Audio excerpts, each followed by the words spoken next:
चपाती आहे, भात आहे, बांगडा मच्छी आहे, ती छानपैकी फ्राय केलेली आहे।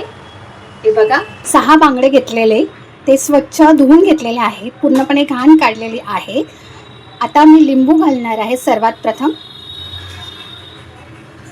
अर्धा लिंबू बस होतो। मालवणी मसाला घालणार आहे, 1 चमचा।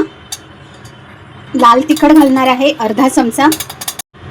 हळद पाव चमचा, थोडासा गरम मसाला। आता चवीनुसार मीठ घालायचं आहे। 2 सर्व मसाले मच्छींना लावलेले आहे। शंकेश्वरी मिरची घेतलेली आहे, हे बघा। धणे घालत आहे।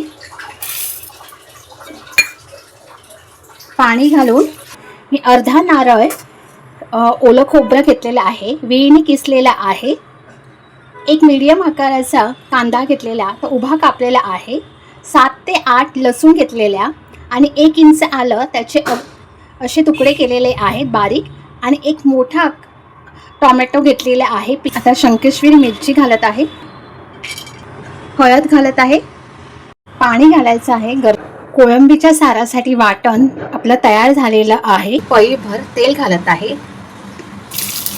कांदा आपण फ्राय करून घेऊया। सगळं घालायचं आहे। आता पाणी घालत आहे, कढीपत्ता घालणार आहे।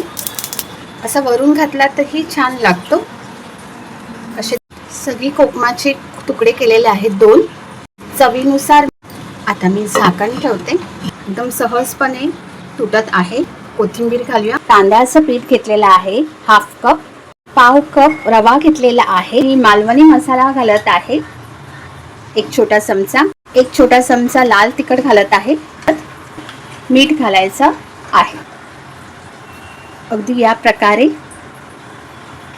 तेल घालायचं आहे। मच्छी फ्राय करणार आहे।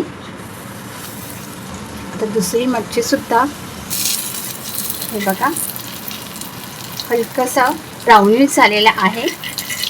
7-8 मिनिटांनी मी मच्छी आता परत पलटून घेणार आहे।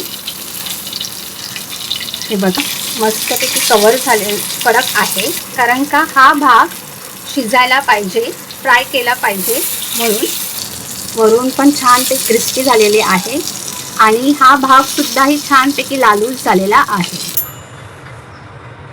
कोळंबीचा रस्सा आहे, छानपैकी झालेला आहे। फ्राय केलेली मच्छी मस्तपैकी फ्राय झालेली आहे, सगळीकडून फ्राय झालेली आहे, तुम्ही बघू शकता। आता चपाती सर्व करून घेते।